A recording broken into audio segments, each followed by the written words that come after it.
आज के शो में शहबाज शरीफ का पीटीआई पर 8 फरवरी के इंतखाबात मुलतवी कराने की साजिश का इल्जाम।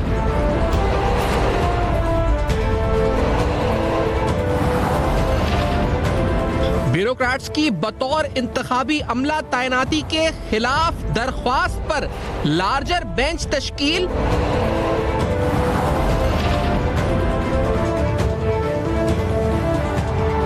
इंतखाबात का मंजरनामा और सियासी इम्कानात। आरओ से मुतालिक नोटिफिकेशन से क्या इंतखाबात मुलतवी होने का खदशा।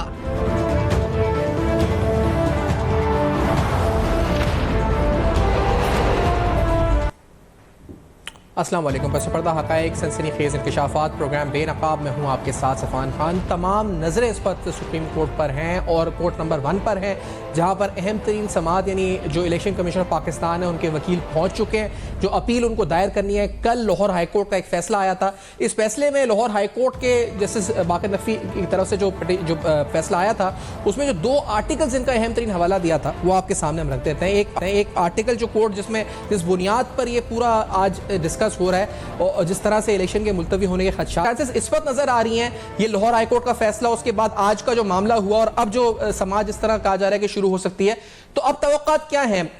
ये अनसर्टेनिटी विल डाई सून। रहीम, आपका बहुत शुक्रिया। मैं इसको 3 ब्रॉडर एस्पेक्ट्स के अंदर देखता हूँ।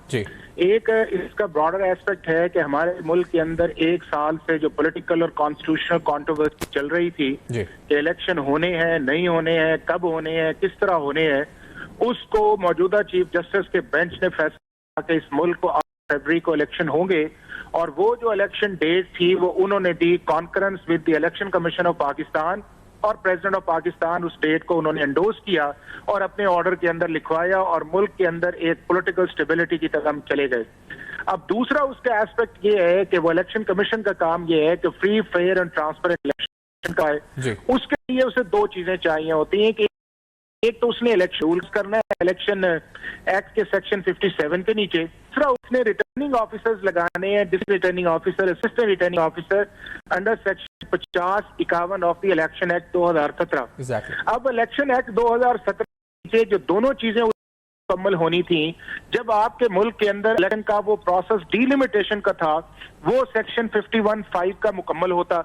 अब जब वो मुकम्मल हुआ, जब ये सुप्रीम कोर्ट के अंदर केस था, 51(5) का प्रोसेस जो था वो मुकम्मल नहीं हुआ था।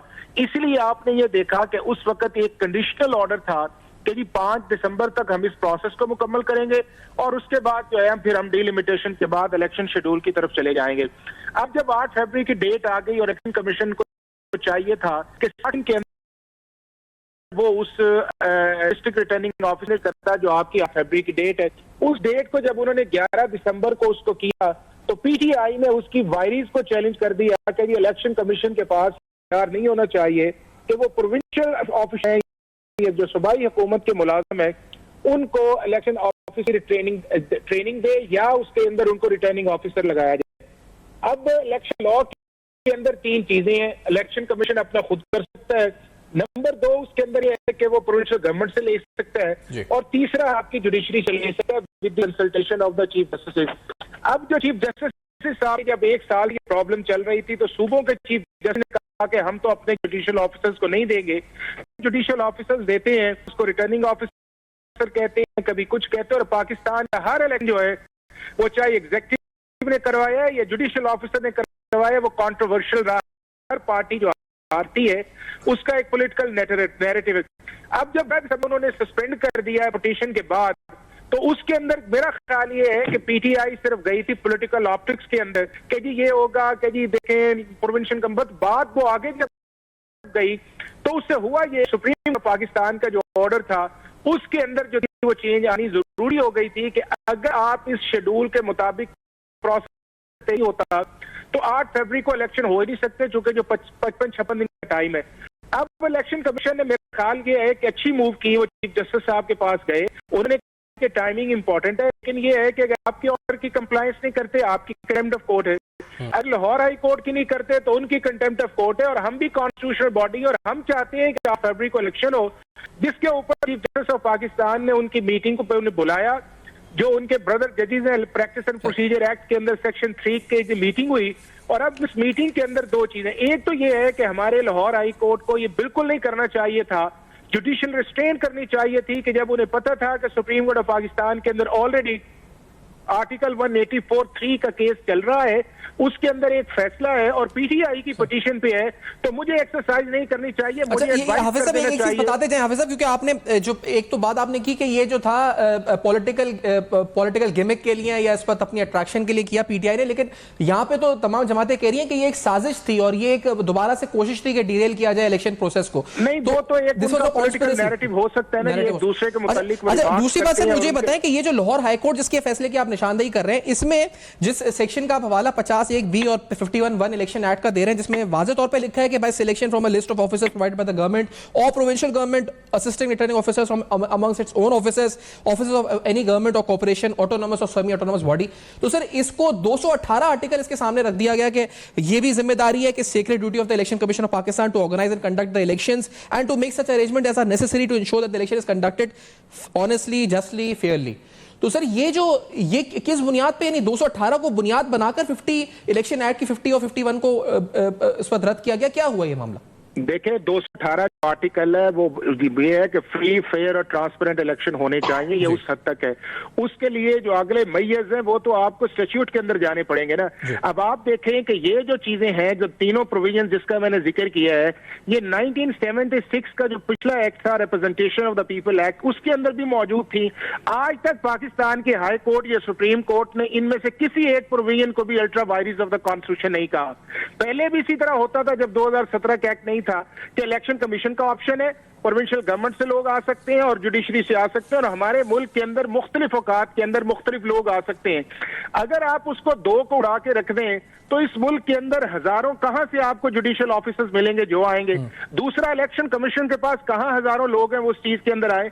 आगे भी एक मिक्सिंग होता था कि डिस्ट्रिक्ट रिटर्निंग ऑफिसर जो थे वो कभी एग्जेक्टिव से आते थे, कभी जुडिशरी से आते थे, और आपका लोअर स्टाफ सारा जो है वो आपके स्कूल के टीचर्स होते हैं, आपके रेवेन्यू डिपार्टमेंट के टीचर्स होते हैं, आपके हेल्थ डिपार्टमेंट के लोग होते हैं। तो ये पाकिस्तान के अंदर होता रहा है। अब ये है कि सुप्रीम कोर्ट ऑफ पाकिस्तान के पास दो ऑप्शन है। एक ऑप्शन ये है कि अगर उन्होंने अपने ऑर्डर की ओनरशिप ली हुई है, जिसके ऊपर चीफ जस्टिस कहते हैं, उसमें खुद कॉग्निजेंस लेके उसको सेट असाइड कर सकते हैं उस 11 दिसंबर के ऑर्डर को, या इलेक्शन कमीशन की एक पिटीशन जो है वो आ रही है उसको कर सकते हैं। मेरा ये ख्याल ये है कि चीफ जस्टिस ऑफ पाकिस्तान जो है इसके ऊपर एक्शन करेंगे, उस ऑर्डर को सेट असाइड करेंगे, बावजूद इस चीज के कि लाहौर हाई कोर्ट के चीफ जस्टिस ने लार्जर बेंच बनाया है और उन्होंने कहा है इस चीज के अंदर कि जी इसको मंडे को उन्होंने फिक्स किया है। लेकिन मंडे का मतलब ये है कि आपके मुल्क के अंदर 8 फरवरी को इलेक्शन नहीं होंगे।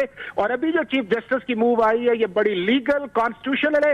इस मुल्क के अंदर पॉलिटिकल और लीगल स्टेबिलिटी के लिए जरूरी है कि सुप्रीम कोर्ट अपने 8 फरवरी के ऑर्डर की इंप्लीमेंटेशन करवाए। अच्छा, एक बात और मुझे हाफिज साहब एक बात सर और क्लैरिफाई करते हैं, क्योंकि आपने जो बड़ी अहम बात एक की कि जो जमात हारती है वो धांधली का इल्जाम लगाती है, और पीटीआई हो या कोई, पीटीआई तो खासतौर पर एक कल्ट पार्टी है, और वो उनका तो ये कि अगर वजीर आजम वो ना देखें अपने बानी चेयरमैन इमरान खान को, तो वो तो चाहे वो इलेक्शन कमीशन के अफसरान हो, चाहे वो जुडिशरी के हों या एग्जीक्यूटिव के हों, वो किसी भी इलेक्शन को नहीं मान, उन्हें तो देखना है, वो कल्ट है बेसिकली जो बन चुका है आप सामने। तो सर उस सूरत हाल में इस फैसले में पैरा 6 में लिखा है कि in the present scenario general elections may not give the desired results which may undermine the future of democracy.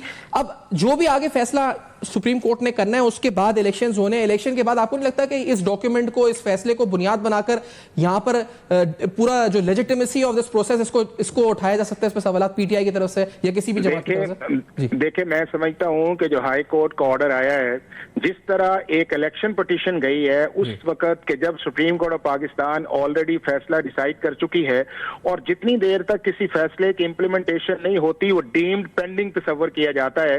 यानी कि सुप्रीम कोर्ट ऑफ पाकिस्तान के अंदर आज भी आर्टिकल 184(3) का जो केस है वो पेंडिंग है, क्योंकि जब उसके ऊपर एक फैसला आके उसकी एग्जीक्यूशन हो जाएगी तो उस वक्त मतलब समझा जाएगा कि उसकी इंप्लीमेंटेशन है, और दूसरा अगर नहीं होता तो उसके लिए कंटेम्प्ट ऑफ कोर्ट है। अब जो हाई कोर्ट के जज साहब ने जो ऑब्जर्वेशंस दी है, मैं ये समझता हूं कि लीगली ये मुनासिब नहीं थी। अगर उन्होंने, नंबर 1 ये है कि उन्होंने सुप्रीम कोर्ट की प्रोसीडिंग्स के होते हुए जो ऑर्डर किया है वो लीगली अप्रोप्रिएट नहीं है, आप एडवाइस कर देते आप कह देते हैं एज ए हाई कोर्ट के जज के तौर पे कि भाई ऑलरेडी ये मामला सुप्रीम कोर्ट के अंदर है, आपने अगर कुछ कहना है तो कह दें। या ये है कि जब पीटीआई जो है, जब उन्होंने इलेक्शन के लिए पिटीशन फाइल की, उस वक्त कह देते हैं कि जी आरओज जो है वो जुडिशरी से आने चाहिए। चूंकि जुडिशरी के आरओज का फैसला जो है वो अल्टीमेटली इस मुल्क का चीफ जस्टिस करता है, जो national judicial policy making committee के अंदर तय हुआ है। किसी सिंगल चीफ जस्टिस के पास भी ये प्रेरोगेटिव नहीं है कि वो अपने लेवल पे करे, चूंकि एक यूनानिमस फैसला था। और चीफ जस्टिस ऑफ पाकिस्तान अगर इसको अलाउ कर देते हैं थ्रू अ जुडिशियल कमेटी जिसके अंदर हमारे चारों चीफ जस्टिस शामिल हैं, तो बात आगे बढ़ जाती। तो वो बात उस वक्त थी जब 2 माह इसमें रहते थे। अब जो एक मूव आई है ये एक इस तरह है, आप तो सिर्फ अभी की बात कर रहे हैं। आप 1988 के इलेक्शन देखें, जो जीता और जो हारा उसने देखा जीते वाले के क्या सलूक किया और हमारे मुल्क के अंदर क्या क्या उसके अंदर हुआ कि इवन जो पंजाब के चीफ मिनिस्टर से उन्होंने मानने से इनकार कर दिया। फिर जब 90 का इलेक्शन हुआ और उससे पहले एक वोट ऑफ नो कॉन्फिडेंस आई जो सक्सीड नहीं हुई। फिर 90 के अंदर देख लें कि जब वो बनी ज्वाइंट डेमोक्रेसी का एक बना इनका IJI, उसका आप देख लें पीपल्स पार्टी ने कहा नहीं मानते। पीपल्स पार्टी साथ ही से क्योंकि आपने तारीख पर और कानून की रोशनी में बड़े वाज़ेह तौर पर बताया कि अब आगे हो क्या सकता है। मैं उस्मा साहब आपकी तरफ आते हुए, ये मैम ये साजिश थी, ये इट वाज अ मिसकैलकुलेशन, क्या हुआ ये पीटीआई की तरफ से? और अगर आप अपनी जमात का मौक़िफ़ बताइएगा, आप लोगों को क्या जुडिशरी, एग्जीक्यूटिव या इलेक्शन कमीशन के अपने अफसरान, provincial, federal, semi autonomous body जो इसमें लिखा है सेक्शन 50-51 में, आपको हर सूरत में इंतखाब 8 तारीख को मंजूर है या आपके भी कुछ तहफ़्फ़ुज़ात हैं उस्मा साहब? बहुत शुक्रिया सिफान, आपने मुझे इनवाइट किया। सिफान, आपने अपने इंट्रो में अपने मेहमान के साथ जो बात कर रहे थे उसमें आपने एक लफ्ज यूज किया था, कल्ट जी। तो ये सारा मामला जो है आपके सामने है कि पीटीआई जो है वो एक सियासी जमात तो अब नहीं रही है, वो एक कल्ट बन गई है। और एक उनका एक शेवा है कि उन्होंने पाकिस्तान के हर इदारे को टारगेट भी करना है, अटैक भी करना है, उनको मुतनाज़ा भी बनाना है। जब अब देखें सुप्रीम कोर्ट की डायरेक्शन पे इलेक्शन कमीशन और सदर ने मिलके 8 फरवरी की डेट दे दी, सब मामला ठीक हो गया, DROs ROs की सिलेक्शन हुई, सारा उनकी ट्रेनिंग शुरू हो गई। अब जब शेड्यूल अनाउंस करने में 1 आध दिन रह गया था तो इन्होंने ये रखना डलवा दिया है। अब मुझे आप ये बताएं कि इसे हम साजिश ना कहें या इसे हम मैदान छोड़ के भागना ना कहें तो हम क्या कहें? देखिए, इनके पास कैंडिडेट तो कोई है नहीं, तंजीम इनकी जो है बिल्कुल फारिग हो गई है, मां सिवाय इसके कि ये इंतशार फैलाने वाली जमात अब बन के रह गई है और इनको कोई काम रहा ही नहीं। बाकी सारी पार्टीज बशमूल हमारी पार्टी के, हम सारी इलेक्शन की पूरी तरह से तैयारी कर रहे हैं। आपने देखा है कि हमारा जो प्रोसीजर था कैंडिडेट से पेपर्स लेने का, 40,000 लोगों ने अप्लाई किया। अब डेली की बेसिस पे मियां मोहम्मद नवाज शरीफ और हमारा पार्लिमानी बोर्ड बैठ के तो सिलेक्शंस कर रहा है, शॉर्ट लिस्टिंग हो गई है, इंटरव्यूज हो गए हैं, अब हर चीज फाइनल हो गई है। अब इन्होंने एक नया पखंड खोल दिया है। लेकिन देखिए, ये बिल्कुल इनको हम भागने नहीं देंगे। इमरान खान तो चाहते हैं कि जो RTS का जो बटन है वो अब उनके हाथ में दे दिया जाए, तब उनको लगेगा कि लेवल प्लेइंग फील्ड है। उसके अलावा तो उनको लेवल प्लेइंग फील्ड जो है वो कभी उन्होंने माननी ही नहीं है, तो कोई फायदा नहीं है। बाकी सब जमातें जो हैं आज डेवलपमेंट। अच्छा उस्मा साहब, ये बताएं कि आपको यानी आपकी जमात तक आपको फिर किसी के मातहत यानी अंडर जुडिशरी सुपरविजन हो या एग्जीक्यूटिव के तहत हो, सेमी ऑटोनोमस बॉडी के अफसरान हो, ऑटोनोमस बॉडी इलेक्शन कमीशन के अपने अफसरान हो, जो भी according to the legal constitution आप जो प्रोविजंस हैं, तो नून लीग को तमाम एक्सेप्टेबल हैं? आपको कोई तहफ़्फ़ुज़ात नहीं है स्पेसिफिकली कि ये एग्जीक्यूटिव ROs हो या फ्रॉम जुडिशरी हो, आप लोगों के नहीं है? सिफान, हम रूल ऑफ लॉ में बिलीव करते हैं। जो इनमें और कानून में लिखा है इसमें कोई कदगन नहीं है, वो एग्जीक्यूटिव से भी ले सकते हैं,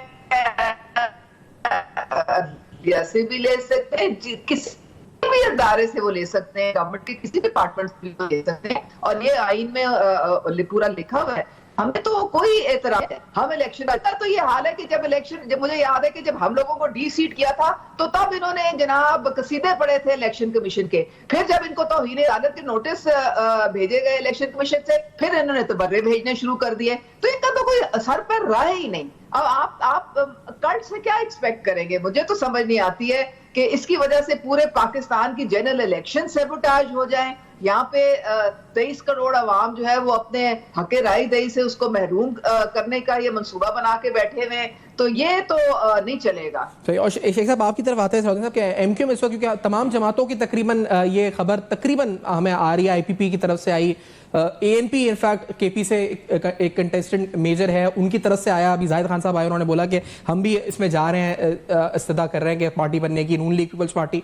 एमक्यू में अभी सोच रही है क्या, इस वक्त इस बारे में गौर फौर किया जा रहा है, क्या हो रहा है इस वक्त, क्या मामला है? बिस्मिल्लाहिर्रहमानिर्रहीम। सबसे पहले तो ये कि जो आज का ये बिल्कुल हॉट टॉपिक भी है और यकीनन एमक्यूएम तमाम पार्टियों के साथ है, क्योंकि हम भी चाहते हैं कि वक्त पर इलेक्शन हो, और जो इलेक्शन की तारीख़ है, डेट जो है वो 8 फरवरी चीफ जस्टिस ऑफ पाकिस्तान ने दी थी, और ये एक जो पिछले 1-1.5 साल में जो पॉलिटिकल इनस्टेबिलिटी हुई थी उसको मजबूत बनाने के लिए दी थी कि फौरी तौर पे इलेक्शन हो और उस पर काम किया जाए। इलेक्शन कमीशन ऑफ पाकिस्तान ने भरपूर तरीके से काम किया और उसके बाद उन्होंने तमाम तैयारी मुकम्मल की, और आज जो है वो अनाउंसमेंट थी शेड्यूल की, वो भी नहीं कर सकें। और ये जो एक ऐसा मतलब ये कि मैं समझता हूँ पाकिस्तान तहरीक इंसाफ जो कि पिछले 2 साल से ये चाह रही थी इलेक्शन हो, तो अब वो इलेक्शन जब डेट आ गई और बिल्कुल करीब आ गई है, तो अब ये वाला जो उन्होंने पैंतरा बदला है, तो ये बड़ी अजीब सी बात है कि भाग रहे हैं, इलेक्शन से भाग रहे हैं, क्योंकि अब उनके पास वो तमाम चीज़ें अश्कार हो गई हैं। ये जो आपकी डिलिमिटेशन पे एतराज़ात थे और या नून लीग के थे, उस पर सवाल उठ रहा था कि इस बुनियाद पे कहीं इलेक्शन मुलतवी तो नहीं हो जाएंगे, और ये जो मामला आया है ये एकदम at the 11th our from the PTI, ये अनएक्सपेक्टेड था, बल्कि आप पर तनकीद हो रही थी पीटीआई की तरफ से, आप पर और नून लीग के ऊपर खासतौर पे कि ये डिलिमिटेशन का छेड़ा गया मामला इलेक्शंस को डिले करने के लिए। हालांकि देखें, ये बात इलेक्शन कमीशन ऑफ पाकिस्तान ने कह दिया था कि जो तरीक़ार होता है वो ये है कि जब सेंसस का जो मरदमशुमारी का मामला था, उसके बाद ये एक डिलिमिटेशन, ये भी एक जो है रूल्स और रेगुलेशन के मुताबिक है कि डिलिमिटेशन होती है, उसके बाद इलेक्शन की तारीखें अनाउंस होती हैं, उसके बाद इलेक्शन के शेड्यूल वगैरह होते हैं। तो ये एक ज़रूरी अमर था जिसपे इलेक्शन कमीशन पाकिस्तान ने काम किया, उसमें 54 डेज उन्होंने लिए जो एज़ पर रूल्स हैं। अच्छा, अब देखें, सीधी सी बात है कि इस वक्त इलेक्शन जो है बिल्कुल सर पर आ गए हैं और इलेक्शन होने चाहिए। हम बिल्कुल इसकी तायद करते हैं कि इलेक्शन 8 फरवरी को होना चाहिए, और जबकि आज का जो वाक़या है और आज चीफ जस्टिस इस मामले में देखें चीफ जस्टिस ऑफ पाकिस्तान ने आज अभी तक बैठे हैं शाम से, तो इसका मतलब है वो भी कोई फैसला देना चाह रहे हैं। अच्छा, अभी देखें, ये जो हमारी जो लीगल टीम्स हैं वो आपस में मुशावरत कर रही हैं, और हो सकता है कि ये किसी वक्त भी वहाँ पे जाके ज्वाइन भी कर सकते हैं, और देखें ये अगर चला कल तक तो ये शायद वहाँ पे मौजूद होंगे। तो हमारा बिल्कुल मौक़िफ़ जो है वो बिल्कुल स्ट्रेट फॉरवर्ड मैं आपसे बता रहा हूँ कि हम ये चाहते हैं कि इलेक्शन वक्त पर हो, और इलेक्शन होने के बाद ही हम पाकिस्तान की जो इस वक्त जो भी खुशहाली देखना चाहते हैं, पाकिस्तान को एक स्टेबल और इकनॉमी देखना चाहते हैं, तो इलेक्शन बहुत ज़रूरी है, इलेक्शन होने चाहिए। इलेक्शन के वक्त पे तकरीबन तमाम जमातों का एक मौक़िफ़ आ चुका है। हाफिज़ साहब, आपकी तरफ आते हुए कि ये फरमाएं कि इलेक्शन कमीशन अपील में गए, दीगर जमातों ने भी ऐलान कर दिया कि वो भी फरीक बनेंगे लार्जर बेंच वाले मामले में, तो ये साइमल्टेनियसली 2 कार्रवाइयां चलेंगी या इवेंचुअली जैसा आप बता रहे थे कि सुप्रीम कोर्ट अपना जो ऑर्डर है उसकी इंप्लीमेंटेशन कराएगा या लार्जर बेंच लाहौर हाईकोर्ट का काम करेगा? ये कैसे होगा, थोड़ा कानूनी तौर पर समझाएगा, क्या इसमें कोई कॉम्प्लेक्सिटी है?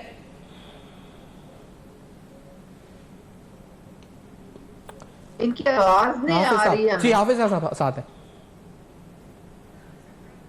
अच्छा जी, हाफिज साहब अभी राब्ता है नहीं हमारा उनसे। उस्मान साहब, आप लोग अब जा रहे फरीक बन के, लीगल टीम यानी मरियम औरंगज़ेब साहब ने कुछ देर पहले कहा था कि आपकी लीगल टीम और बल्कि कार्रवाई शुरू कर दी है कानूनी ये इसमें फरीक बनने के लिए, क्या आपकी तरफ से आपकी पार्टी क्या सोच रही है मतलब इस बारे में? जी बिल्कुल, हम फरीक बनने जा रहे हैं और पिटिशन तैयार हो रही है, उसमें हमारे अलावा और भी काफी सारी पॉलिटिकल पार्टीज हैं। पाकिस्तान मुतहम्मिल नहीं हो सकता इस अब इंतशार का और इस डिले का। जब तक सियासी इस्तेहकाम नहीं आएगा तो आपकी मईशत को भी संभाला नहीं मिल सकता है। तो हम तो एक दिन की भी डिले नहीं चाहते हैं, और हम चाहते हैं कि 8 फरवरी को हम अवाम की अदालत में जाएं और जो अवाम फैसला करती है उसके मुताबिक फिर पाकिस्तान आगे बढ़े, तो हम बिल्कुल फरीक बनने जा रहे हैं। सही, लेकिन पीटीआई की तरफ से भी मुतजाद राय आई उस्मा साहबा। एक राय ये आई कि अली जफर साहब की कि अगर इससे लगा तासुर ये गया कि स्टे हो गया इलेक्शन और हम इस वक्त रुक गए हैं, तो इसकी वजह से इलेक्शन रुक रहे हैं, तो हम ये वापस ले लेंगे। एक तरफ ये आरा आई कि नहीं, हम हर हाल में चाहते हैं कि अंडर जुडिशरी सुपरविजन इलेक्शंस हो। तो वहां पे उनके कैंप पे भी मुतजाद आरा थी उस्मा साहबा। एक तो पीटीआई जो है ना वो अब सिर्फ वकीलों की पार्टी बन के रह गई है। कोई सियासी बंदा तो मुझे दूर दूर तक नजर नहीं आता, और वकीलों में भी अब आपस में तफरका जो है वो सबके सामने खुल के आ रहा है। अली जफर की जो कमेंट था उससे तो साफ लग रहा था कि उनको तो पता ही नहीं था इसका, और ये पिटिशन उमर नियाजी ने डलवाई थी। तो ये आपस में भी इनकी मतभीड़ हो चुकी है, इनको आपस में भी कुछ समझ नहीं आ रही है कि हुआ क्या है, क्या करना है क्या नहीं करना है। लेकिन इन्होंने रखना तो डाल दिया है। मुझे अगर आप मुझे पूछते हैं तो जो सुप्रीम कोर्ट में जो आज डायरेक्शन आएगी, जो कि इंशाल्लाह ताला आ जाएगी, उसके मुताबिक लार्जर बेंच जो है वो लाहौर हाई कोर्ट का, उसका फैसला भी उसकी रोशनी में ही होगा। उसी लाइन में होगा। चट्टान साहब को भी मैं खुशामदीद कह दूं प्रोग्राम में, पाकिस्तान पीपल्स पार्टी के सीनियर रहनुमा। चट्टान साहब, आपकी पार्टी भी फरीक बन रही है। हमने सुना है कि इत्तला के आसिफजारी साहब ने कहा है कि फौरी तौर पे इसमें फरीक बना जाए। क्या मौकिफ आपका है कि जिस तरह से ये हुआ मामला, क्या ये साजिश थी तहरीक इंसाफ की तरफ से इलेक्शंस को मुलतवी करने की? चट्टान साहब। बिस्मिल्लाहिर्रहमानिर्रहीम। देखिए, हम अपनी लीगल टीम के साथ मुशावरत करेंगे और इसके बाद जो कानूनी स्टेप है वो हम लेंगे। लेकिन हमारा जो सियासी फैसला है वो तो बिल्कुल वाज़ेह है कि हम इस मुल्क में इलेक्शन चाहते हैं। हम मानते हैं कि इस मुल्क के जो मसाइल है, चाहे वो दहशतगर्दी का मसला है, चाहे वो मईशत का मसला है, ये बगैर इलेक्शन का मुंतखब हुकूमत के आने के बगैर ये हल नहीं हो सकता है। हम तो साफ और शफाफ इलेक्शन चाहते हैं, चाहे इसके नतीजे में कोई भी इक़्तिदार में आए। ये वोट अवाम का हक है, आइन के मुताबिक, दस्तूर के मुताबिक ये हुकूक आइन और दस्तूर ने अवाम को दिया है कि वो मुंतखब करके कि किसी को इजाज़त दें तो एक ब्रेक ले लें। इस ब्रेक के बाद वापस आते हैं और यहीं से आपकी गुफ्तगू का आगाज़ करते हैं। उस्मा किरदार साहबा साथ हैं, शेख सलाउद्दीन साहब और साथ मौजूद हैं। अहम तरीन समाअत और तमाम नजरें सुप्रीम कोर्ट पर, चंद घंटों में कोई अहम पेशरफ की तवक्को। इस ब्रेक के बाद बेनकाब में हमारे सुन रहे हैं।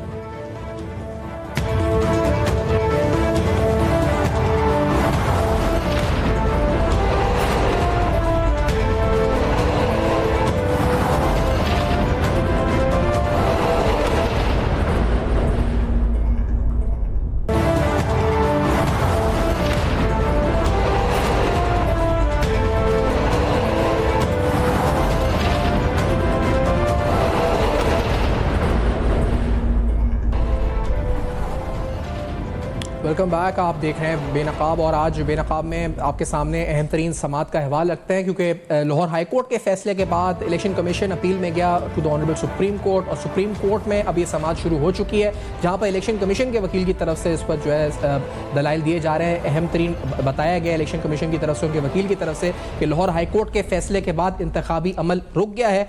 उसके बाद ये बताया जा रहा है कि मुख्तलिफ इलेक्शन कमीशन ने जब हाई कोर्ट्स को अप्रोच किया था तो उन्होंने क्या जवाब दिया था कि उनके पास जुडिशल अफसरान या सुपरविजन के लिए वो ये अपने ऑफिसर्स दे सकते हैं या नहीं दे सकते। लाहौर हाई कोर्ट के जवाब का जिक्र किया गया कि 13 लाख केसेस हैं और उसकी वजह से लिटिगेंट्स जो हैं वो सफ़र कर सकते हैं। बलूचिस्तान हाई कोर्ट के बारे में कहा गया कि इनिशियली जो है इस पर उन्होंने एग्री किया, बाद में उन्होंने मना किया। सिंध हाई कोर्ट की तरफ से भी जवाब दिया गया। बलूचिस्तान हाई कोर्ट यानी मुख्तलिफ कोर्ट्स ने जो इलेक्शन कमीशन को जवाब दिए हैं वो उससे आगाह किया जा रहा है। और साथ साथ इस समाअत में जैसे हमने कहा कि ये चंद घंटे अहम है, अहम पेशरफ मुतवक्के है कि इसके बाद इलेक्शंस 8 फरवरी को होने हैं या आगे पीछे ये तमाम हतमी मामला मराइल जो है तय पा जाएंगे। जो मामला है लाहौर हाई कोर्ट का फैसला है, जिसके बारे में आपको बताया कि जिसमें सेक्शन 50 और 51B इलेक्शन एक्ट का, जिसमें वाज़े तौर पर यह लिखा हुआ है कि इलेक्शन कमीशन मजाज है कि वो आया जुडिशल ऑफिसर्स, एग्जीक्यूटिव ऑफिसर्स या किसी सेमी ऑटोनमस या ऑटोनमस बॉडी से ऑफिसर्स अपॉइंट करे। उस पर 218 आर्टिकल 218 के तहत कहा गया कि फ्री एंड फेयर इलेक्शन भी जिम्मेदारी इलेक्शन कमीशन की, और इसलिए इलेक्शन कमीशन को इसको इंश्योर करना चाहिए and it is a secret duty.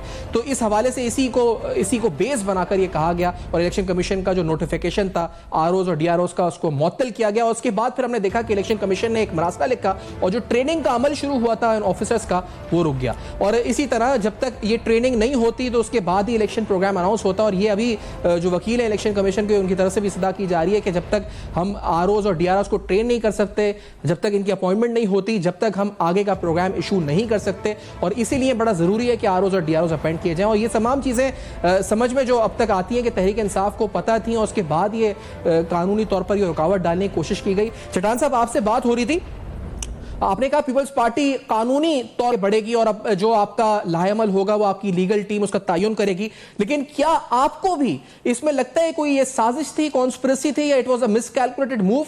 और कितनी उम्मीद आप रख रहे हैं कि अब इलेक्शन विल बी ऑन 8 फरवरी? अब कोई इसमें गैर यकीनी अब नहीं होगी आपको लगता है इस समाअत के बाद? देखिए जी, हमें तो अभी भी एतमाद है कि इंशाअल्लाह ताला इलेक्शन 8 फरवरी को ही होगा। चीफ जस्टिस साहब ने सीनियर जजेस के साथ भी लाहौर के मसले पे, लाहौर के आर्डर, हाई कोर्ट के आर्डर पे मुशावरत किया है, इलेक्शन कमीशन के साथ भी मुशावरत किया है। और ये वक्त का तकाजा है, चाहे कोई भी साजिश हो किसी भी किस्म के, और कोई भी करेगा वो इस मुल्क के साथ दुश्मनी करेगा। और ये जो पीटीआई ने अपील किया है, मैं इस पे हैरान हूँ कि 2013 में जो इलेक्शन हुआ था वो आरोज के जरिए इलेक्शन हुआ था और इस पे उन्होंने 3 महीने का धरना दिया था। तो अगर 2013 में आरोज की जरिए धांधली हुई थी तो इसकी क्या शूरिटी है कि इस बार आरोज होंगी तो धांधली नहीं होगी? मैं समझता हूँ कि हमारे तमाम इदारे को हर इदारे के इख्तियारात का तयन है, हर इदारे के काम का तयन है, हर इदारे को काम करने दे। हमारे साथ ही आप सर मौजूद है, हमें कंवर दिलशाद साहब साबिक secretary election commission of Pakistan भी प्रोग्राम में साथ मौजूद हैं। कंवर दिलशाद साहब से भी उनकी राय जानते हैं। कंवर दिलशाद साहब, आप इस समाअत को किस तरह देख रहे हैं? अहम तरीन समाअत को, आज जो मुलाकात हुई चीफ इलेक्शन कमीशन और चीफ जस्टिस की, इसको कैसे देखते हैं? और अभी जो वकला के दलाइल इलेक्शन कमीशन की तरफ से जो दिए जा रहे हैं, आपकी नजर में कितना अहम दिन है और क्या फैसले मुतवक्के हैं, कितनी अहम पेशरफ्त है ये? अभी मेरे दोस्त ने जो बात की है, चट्टान साहब ने बड़ी खूबसूरत बात की। अभी इदारों को काम करने दें, इदारों पर एतमाद करें जी। और इदारे जो हैं उसमें ठीक है, चंद उसमें होते हैं, ब्लैक भी होते हैं और वाइट भी होते हैं, हर तरह के लोग होते हैं, उन पर नजर रखें। इलेक्शन कमीशन, हमारे इदारे, हमारे असास इदारे, वो उन पर नजर रखें, लेकिन इदारों को काम करने दें। अब जब इलेक्शन कमीशन पाकिस्तान ने 11 दिसंबर का नोटिफिकेशन कर दिया था तो लाहौर हाई कोर्ट के सिंगल बेंच ने उसको कालम करार नहीं देना चाहिए था, वो सिंगल बेंच। और चीफ इलेक्शन कमीशन का भी 5 रुकनी बेंच है, 5 मेंबर है उनके भी। तो वो सारे मामला को नजरअंदाज करके लाहौर हाई कोर्ट के सिंगल बेंच ने मुल्क के अंदर के इंतखाबी बुरान पैदा कर दिए। अब लेकर बहरहाल सुप्रीम कोर्ट ऑफ पाकिस्तान में हेयरिंग हो रही है और हमारे ख्याल के मुताबिक ऑनरेबल चीफ जस्टिस पाकिस्तान चूंकि दामन है कि 8 फरवरी को इंतखाबात होने हैं, तो मेरा ये ख्याल है कि वो सिंगल बेंच के फैसले को मुअत्तल कर देंगे और इलेक्शन कमीशन पाकिस्तान फौरी तौर पर तमाम रिटर्निंग ऑफिसरों की सर्विस को बहाल कर देगा। उनकी इंतजामी ड्यूटियां जो है वो सर अंजाम देने के लिए तैयार हो जाएंगे और कल ही जो है इलेक्शन कमीशन अपना शेड्यूल जारी कर देगा, मुमकिन आज रात को ही जारी कर दे जो है। अच्छा कंवर साहब, ये बताएं, क्योंकि अभी भी जो समाअत हो रही है उसमें बताया जा रहा है कि जुडिशल अफसरान की तैनाती में क्या हायल रुकावटें थी, यानी इलेक्शन कमीशन की जो इस वक्त कॉरेस्पॉन्डेंस हुई थी from different high courts, 5 high court से, फ्रॉम इस्लामाबाद, बलोचिस्तान, सिंध और लाहौर हाई कोर्ट, तो उसके बारे में बताया जा रहा है कि ये कॉरेस्पॉन्डेंस से बताया गया कि या तो अफसरान या तो जवाब नहीं दिया गया, ये कहा गया कि आप इलेक्शन प्रोग्राम जारी करें फिर आपको बताएंगे, या ये कहा गया कि हमारे पास केसेस पेंडिंग है, we can not give officers for supervision. तो ये जुडिशल अफसरान की तैनाती जो एक जमात का मुतालबा आ चुका है पीटीआई का, इसमें क्या रुकावट क्या होती है? इसमें क्या रुकावट आपकी नजर में? ये रुकावट तो हमारी हाई कोर्ट ने की थी ना, जब हाई कोर्ट को इलेक्शन कमीशन ने 4 हाई कोर्ट को, अब्दुल्ला इस्लामाबाद हाई कोर्ट सबको खत लिखे कि हमें जुडिशल ऑफिसरान की खिदमत दी जाए सेक्शन 50 और 51 के तहत, तो वो उन्होंने उसका जवाब नहीं दिया या मुस्बत जवाब नहीं दिया या गुरेज किया। तो वो तो अब ज़ाहिर है अब सुप्रीम कोर्ट ऑफ पाकिस्तान ही उन तमाम खतूत का जायजा लेकर फैसला करेगी। जो इलेक्शन कमीशन तो अपनी जगह पर बिल्कुल ठीक स्टैंड खड़ा था, उसे तो अपने हाई कोर्ट से रिक्वेस्ट की थी कि हमें जुडिशल ऑफिसर दिए जाए। जब हाई कोर्ट ने जुडिशल ऑफिसर देने से गुरेज किया तो उन्होंने ब्यूरोक्रेसी से लिया, जो हमारे सेक्शन 51 में 50 में जिक्र है कि अगर जुडिशल के नहीं मिलते तो आप ब्यूरोक्रेसी से ले लें, अगर ब्यूरोक्रेसी में कम पड़ते हैं तो इलेक्शन कमीशन अपना स्टाफ मुकर्रर कर दे। ये तो सारे लाइन ऑफ एक्शन दिया हुआ है ना सेक्शन 50 में और 51 में। तो ये तो ज़ाहिर है बड़ा अहम फैसला सुप्रीम कोर्ट पाकिस्तान करेगी, और मेरा ये ख्याल है कि सिंगल बेंच के फैसले को वो मुअत्तल कर देगी और इलेक्शन कमीशन पाकिस्तान इन्हीं। अच्छा, और फिर जिस तरह आपने कहा कि डीआरओज आरओज पूरा इलेक्शन कमीशन जो है वो तैयार है फॉर 8 फरवरी, तो अब इसमें जो पहले कहा जा रहा था कि शायद एक आध हफ्ते या कुछ दिन का डिले हो या 8 नहीं 11 फरवरी हो जाए, तो अब अगर ये जिससे समाज शुरू हुई है, हम ये नहीं कह सकते कि क्या फैसला और कब हो, लेकिन इट इज एक्सपेक्टेड कि इट विल बी 8 फरवरी। नहीं होता, कोई बात नहीं है। हमने ये कहा था ना, कोई देखो एक बड़ी अहम बात है, ये बात दोस्त हमारे कहते हैं जी आयन की खिलाफ वर्जी होगी। आयन की खिलाफ वर्जी नहीं है, वो एक्ट में लिखा हुआ है, जो हमारा सेक्शन 57 में लिखा हुआ है कि 54 दिन का दिया जाता है इलेक्शन, 54 दिन में शेड्यूल दिया जाता है, और 54 दिन के बजाय 50 दिन भी हो सकते हैं। हमने अपने दौर में 50 दिन में भी किए, हमने अपने दौर में 48 दिन में भी किए। अच्छा, ये हाँ, लेकिन चूंकि इलेक्शन एक्ट ने ये झक मारी थी जो इंतखाबी इश्तहाद कमेटी ने, जब जो असली अवामी नुमाइंदगी एक्ट जो जुल्फ़िकार अली भुट्टो साहब ने बनाया था, उसमें लिखा हुआ था 48 दिन, 50 दिन, 55 दिन, 54 दिन, 58 दिन। ये जो इलेक्शन एक्ट बना उसमें लिख दिया 54 डेज। तो असल तो जुल्फ़िकार अली भुट्टो साहब का जो अवामी नुमाइंदगी एक्ट जिस पर हम काम करते रहे, उसमें लिखा हुआ था 48 दिन। तो ये सारी चीजें तो एक्ट का हिस्सा ही है ना, इसमें आईनी बुरहान कहाँ पैदा हो गया, आयन की खिलाफ वर्जी कहाँ हो गई? तो एक्ट की खिलाफ वर्जी है। अगर आज संडे को अगर कल शेड्यूल जारी नहीं होता तो संडे को हो जाएगा, संडे को तो मंडे को हो जाएगा। 55 दिन की बजाय 54 दिन की बजाय 50 दिन इलेक्शन भी हो सकता है, कोई ऐसी कोई बात नहीं है। ये तो एक्ट का मामला है ना, तो एक्ट की खिलाफ वर्जी में आइन की तरफ से आ गया। एग्जैक्टली, यानी इलेक्शन एक्ट की खिलाफ वर्जी है या आइन की खिलाफ वर्जी नहीं है। तो इसमें आप यानी आप कॉन्फिडेंट हैं, और यकीनी तौर पे आपका जो बयान है बड़ा अहमियत का हामिल है, क्योंकि आप करता धरता इलेक्शन कमीशन को, इस वक्त भी आप मावनत में पंजाब हुकूमत की। शेख सलाउद्दीन साहब आपकी तरफ आते हुए, क्योंकि यहाँ पर जो बल्दियाती सिंध में इलेक्शन हुए थे तो कुछ जमातों ने, जमात इस्लामी ने एतराज़ात उठाए थे, और अभी भी आप लोग लेवल प्लेइंग फील्ड के हवाले से बातें कर रहे थे। तो ये जो अपॉइंटमेंट यहाँ पे खासतौर पर जमात की तरफ से कहा गया था, डीसीज का इलेक्शन हुआ, यहाँ पर ये हुआ, तो ये अफसरान की तैनाती से आप लोग मुतमईन है सिंध के हवाले से? एमक्यूएम देखिए, एक तो ये कि जो इस वक्त आइन का आर्टिकल 50 और 51 जो है वो उसके अंदर वाज़े दर्ज है ना, और माजी में इसी तरह इलेक्शन होते रहे, किसी ने कहीं पे भी इतराज़ नहीं किया। हाँ, कहीं कहीं कोई मामलात होते थे उसको ज़रूर हम बाद में पिटिशंस के ऊपर जाते थे, लेकिन ये है कि ये जब इस तरह की जो सिचुएशन होती है, जैसे तहरीक इंसाफ ने पैदा की अभी कि जबकि इन्होंने जो है इतनी तोड़फोड़ मचाई, फ़ौजी तनसीबात में हमला किया, तो क्या वजह थी? वो कहते थे इलेक्शन होने चाहिए, इलेक्शन हो। जब इलेक्शन आ गए, इलेक्शन की डेट आ गई, तो ये हरकत करना मैं समझता हूँ मुनासिब नहीं है। अब जहाँ तक आपने यहाँ सूबे की बात की है, सूबे की देखें, एक ये यहाँ पर थोड़ा सा डायनेमिक मैं कहूँगा कि बिल्कुल सूबे की बहुत चेंज है। सिंध जो है वो ज़ाहिर है कि कराची सबसे बड़ा शहर है, और हम ये समझते हैं कि जो इस वक्त भी हमने जो कानूनी तौर पे एक अमेंडमेंट, आपको पता होगा, एक आइनी अमेंडमेंट के सिलसिले में हम तमाम पार्टियों से मिले, तमाम पार्टियों ने इसको एक्सेप्ट किया, और हम ये चाहते हैं कि एक आइनी अमेंडमेंट के साथ हम मैदान में उतरें। और ये आइनी अमेंडमेंट जब ये जो भी पार्टी आएगी वो 2/3 मेजॉरिटी के साथ आएगी। ज़ाहिर सी बात है कि आइनी अमेंडमेंट के लिए 2/3 मेजॉरिटी चाहिए होती है, तो वो उसके साथ हम चाहते हैं कि सिंध का जो इस वक्त हशर हुआ है वो किसी तरीके से जो है वो आइन और कानून के मुताबिक वो सही हो जाए। असल में यहाँ पे देखें, बल्दियाती इलेक्शन होते रहे, लेकिन बल्दियाती इलेक्शन के अंदर कुछ हिस्सा जो है जैसे 2005 से 2009 तक का हमारे पास था, आपने देखा कि उस दौर के अंदर भरपूर तरीके से काम भी हुए, सारी चीज़ें हुई, लेकिन अब मौजूदा आप अफसरान की तैनाती से मुतमईन हैं? सुबह सिंध के इलेक्शन से मैं बात कर रहा हूँ, तो देखें अभी हम बिल्कुल मुतमईन हैं।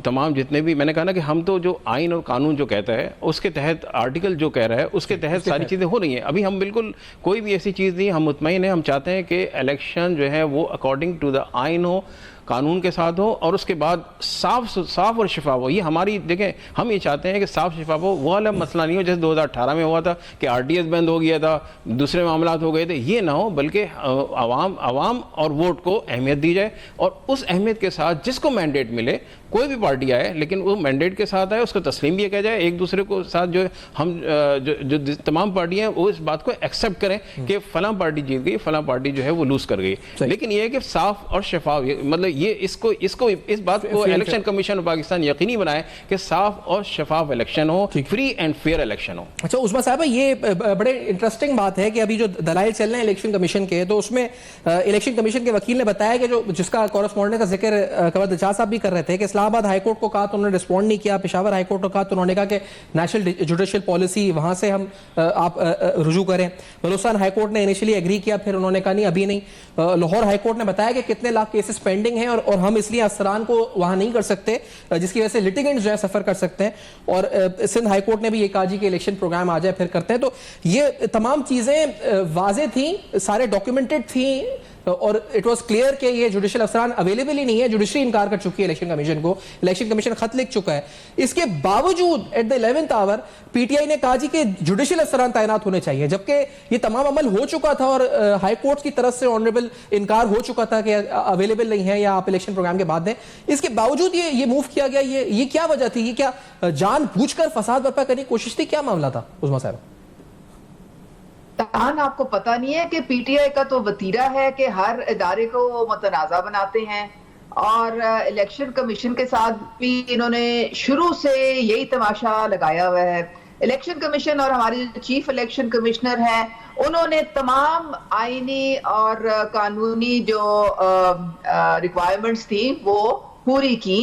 जब ये सारे हाई कोर्ट्स को उन्होंने अपने लेटर्स भेजे, उन्होंने कहा कि जी आप हमें अगर अदलिया से दे दें तो हम वहां से लगा लेंगे रिटर्निंग ऑफिसर्स। तो आपने देख ही लिया कि वो सारे जो जवाब मिला, किसी ने कहा जी हमारे पास केसेस बहुत ज्यादा हैं, हम स्पेयर नहीं कर सकते, किसी ने जवाब ही नहीं दिया, किसी ने कुछ। और मैं आपको एक बात बताती चलूं, कल से पीटीआई का जो ये सो कॉल्ड सोशल मीडिया है, जो कि झूठ फैलाने में जिन्होंने पीएचडी की हुई है, वो एक ही लेटर सर्कुलेट कर रहा है और वो लेटर है कि जी आप पहले शेड्यूल दे दें, उसके बाद फिर हम देखेंगे कि हम आपको प्रोवाइड करते हैं कि नहीं करते हैं। ये तमाशा इन्होंने अब फिर से इन्होंने ये ड्रामा चलाया हुआ है। ये जो पार्टी है ना, ये सोशल मीडिया की पार्टी बन के रह गई है और इनके पास चूंकि कोई जवाब है नहीं, कोई उनके पास कोई सॉलिड पॉइंट तो है नहीं कि ये इदारों को इस तरह से बुरा भला गए, तो ये फिर जाली खबरें फैलाते हैं। एक आपको याद है पीछे से पहले इन्होंने एक जाली शेड्यूल भी सोशल मीडिया पे चला दिया था।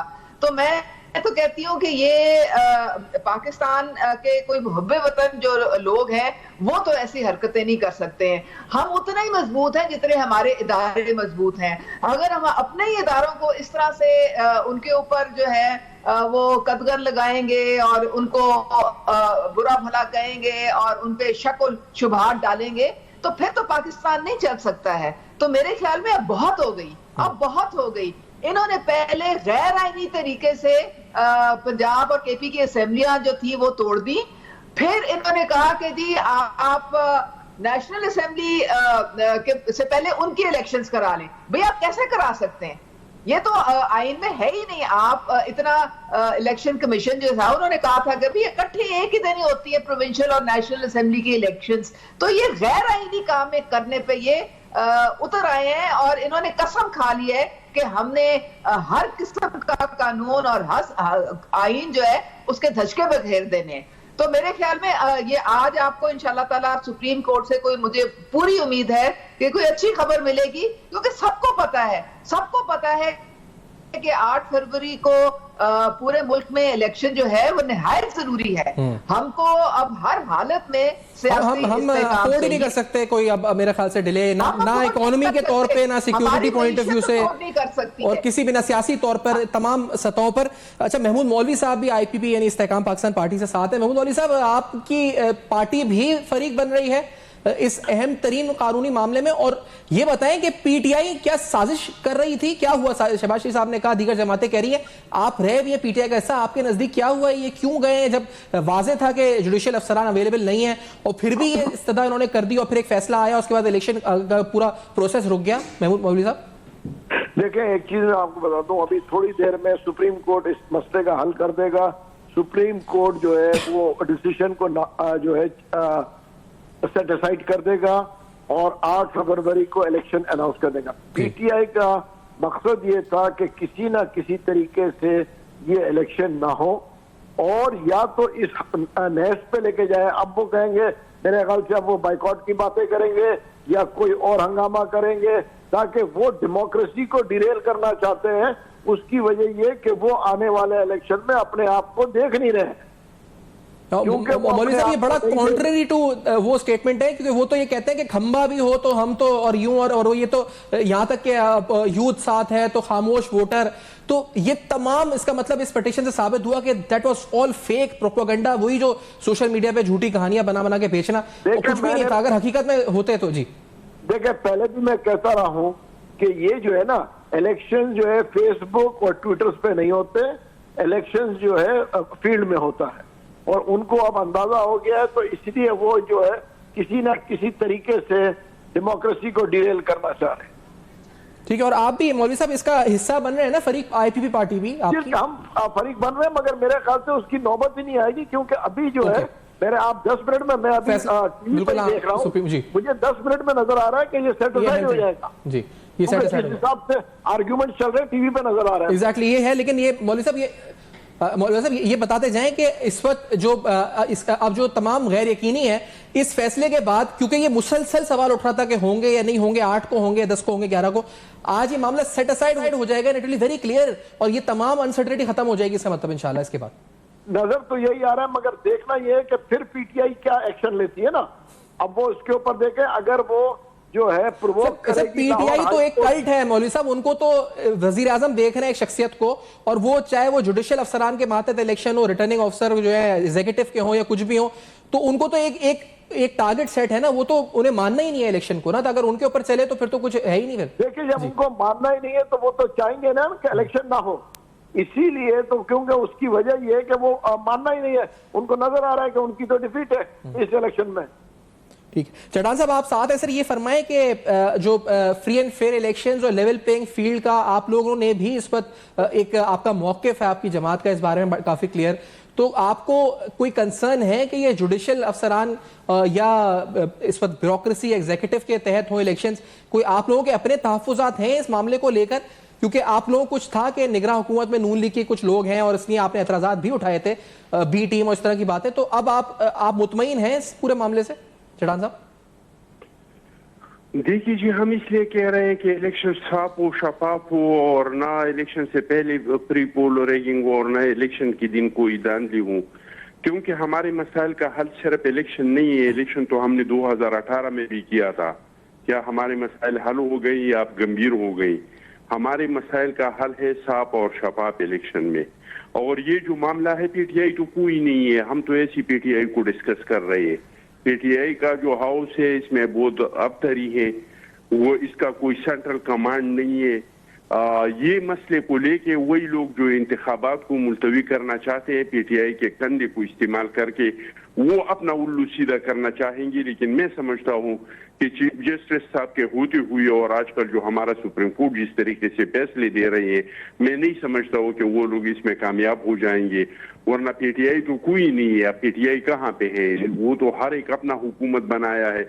हमारे साथ जो भी लेकिन वो है कहीं नहीं ग्राउंड पे। लेकिन अभी आपने सुना चट्टान साहब, मौलवी साहब कह रहे थे कि वो अब आगे क्या, यानी अगर किसी का मोटिव क्वालिफाइड इंटेंशन है तो दे कैन डू एनीथिंग, और वो ग्राउंड पर ना हो, लेकिन वो कह रहे थे आगे वो क्या मूव करते हैं, वी हैव टू सी। तो हमें कॉन्स्पिरेसी फिर कोई हो सकती है या it will be very clear after this today क्या है? ना पीछे पीटीआई है ना आगे पीटीआई होगी। जो भी होगा वो पीटीआई का कंधा इस्तेमाल करके कि सारा मसला पीटीआई पे आ जाए और हम अपना मकसद पूरा करें। वही ताकतें जो इलेक्शन को मुलतवी करना चाहते हैं, वही समझते हैं कि जब तक हम यकीन नहीं हो कि हम इलेक्शन जीत जाए तब तक इलेक्शन नहीं हो। वो लोग इन चीज से फायदा उठाने की कोशिश करेंगे। पीटीआई मीटीआई कोई नहीं है मेरे भाई, आपको भी पता है, मुझे भी पता है कहाँ पे है पीटीआई। ये हमारा भाई जो पीटीआई का सदर है, ये मेरा वकील भी रह चुका है। हम हर शाम जाते थे हसन साहब के पास, जाते थे, बैठते थे। मैं उसको जानता हूँ, ये हमारा कैंडिडेट रहा है। वो इतना सियासी बंदा नहीं है। वो अच्छा, तो मैं लास्ट शेख साहब आपका भी पॉइंट ऑफ व्यू सर, आप कितने पुरुमीद हैं कि uncertainty will and from today, या जब भी ये समाअत इंशाल्लाह होती है? और जो ये किसके मुतालिक इशारे किनारियों में बातें कर रहे हैं? कौन है जो इलेक्शन डिले कराना चाह रहा है? खुल के बताएं ना, ये क्यों इस तरह से? अच्छा, चट्टान साहब से ये सवाल पूछें लोगों से। इनमें इतनी तो चंद सेकंड्स हैं कि आप जो बात करते हैं खुल के किया करें। अच्छा, मुझे अनफॉर्चुनेटली वाइंड अप पे कहा जा रहा है, आई एम सॉरी, मैं क्योंकि यहाँ पे वक्त इफ्ताह में पहुंचा इस प्रोग्राम का, तो किसी और